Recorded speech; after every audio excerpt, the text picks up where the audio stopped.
Welcome back to the channel. Let me ask you what might sound like a really strange question right up front. If you woke up tomorrow and had achieved every single goal you've ever set for yourself, would you finally be happy? The brutal, uncomfortable truth is probably not. Because you would just set new goals and your own personal finish line would move again. I think of happiness as the illusion of the chase. Today, I want to spend some time talking with you about why we spend our entire lives relentlessly searching for joy. More often than not, and this is kind of sad, we're looking in all the wrong places. So by the end of this video, I'll give you 3 simple ways to think about and achieve happiness. Let's talk about this mysterious notion we call happiness. Not the loud in-your-face, trumpet-playing kind of happiness we see on TikTok, Instagram, or Facebook, but the quiet kind. The happiness that lives in our memories and makes us smile. For a moment, take a look at your own life. I am sure there was a time when you thought happiness was something you had to chase. From a very young age, we're conditioned to believe that joy lives just over the horizon, so we keep running. We put our heads down and we sprint toward bigger dreams.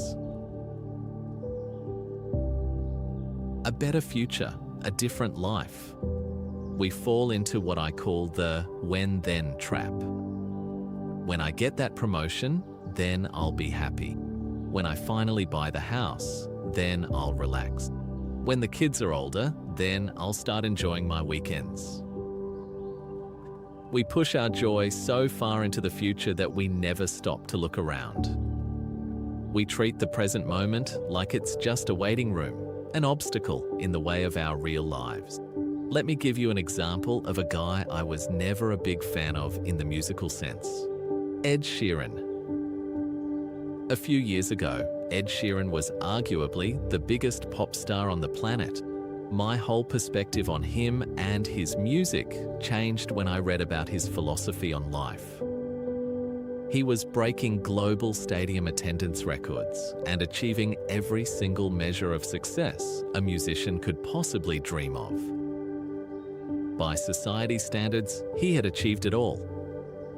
Fame, stardom, recognition, financial success. But what did he do right at the peak of it all? He stepped away. He put his guitar down, deleted his social media apps.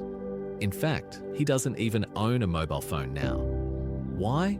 Because he realized that in the blur of constantly chasing the next hit and the next tour, he was missing out in his actual life. He spent a year traveling without a schedule, reconnecting with his friends and spending quality time with his now wife, and just experiencing normal, mundane days. It's incredibly easy to lose touch with reality when you reach that level of fame, but Sheeran fiercely protected his simplicity. Here's a guy with an estimated net worth of roughly $700 million. It was all over the news in Australia a couple of years ago that when he needed to travel from Sydney to Melbourne, he didn't fly private. He didn't fly at all. Instead, he chose to catch a public train for the 11-hour trip.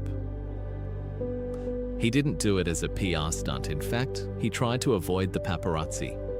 He traded isolated luxury for a simple window seat just to watch the world go by at a normal human pace. I watched an interview with him and I was struck by his simplicity. He said, "The main thing that you have to remember on this journey is just be nice to everyone and always smile.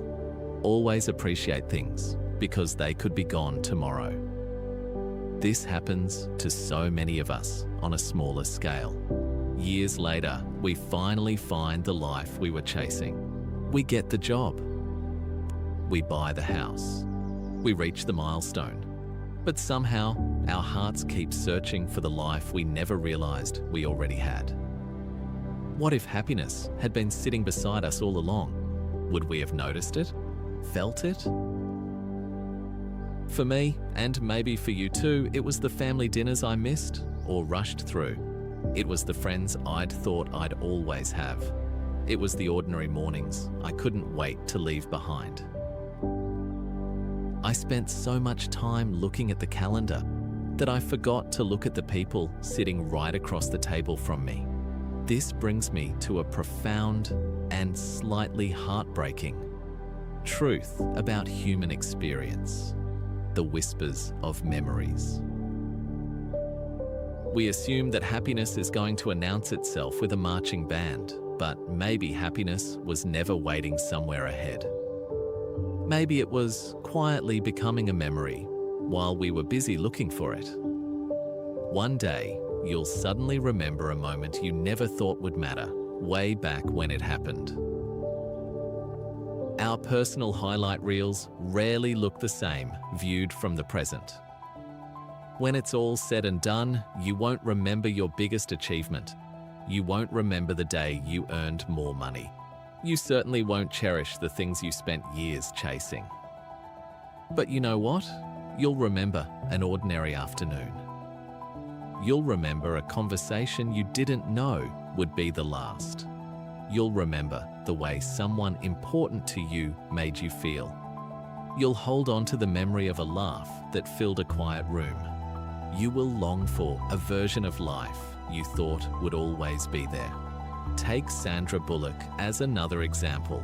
In 2022, after a wildly successful career spanning decades, winning Oscars, breaking box office records, and being one of the highest paid actresses in Hollywood, she announced she was stepping away from acting indefinitely. There was no scandal. She wasn't forced out.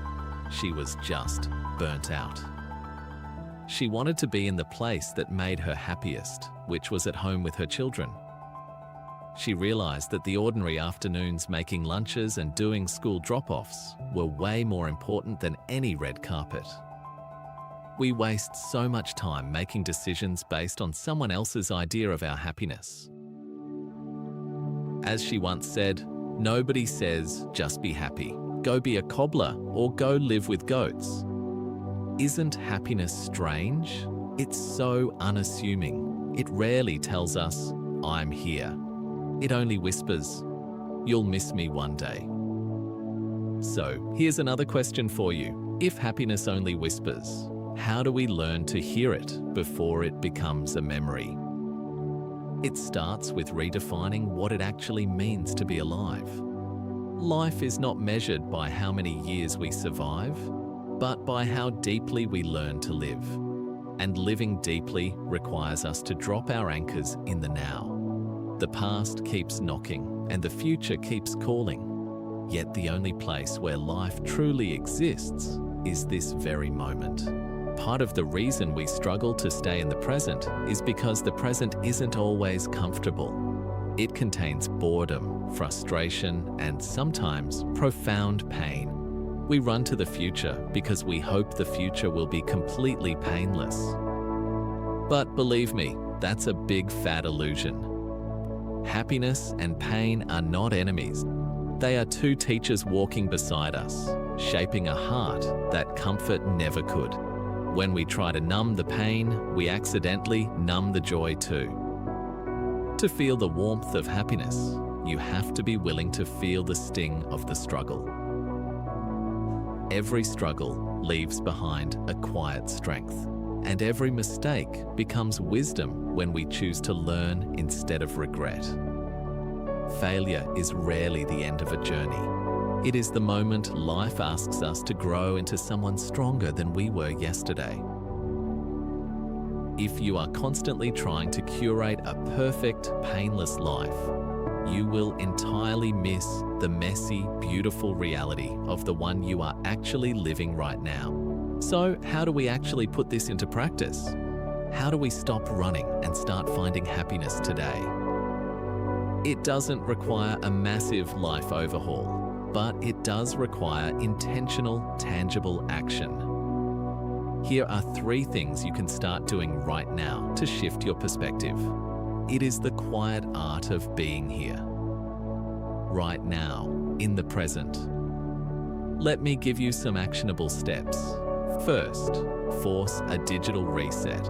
Get away from your screens and doom scrolling and engage with the real world. Go outside and take a photograph just to capture a moment, not to post it online. Sit in a quiet room and read a physical book.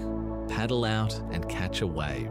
Play a round of golf, or just go for a walk without your headphones.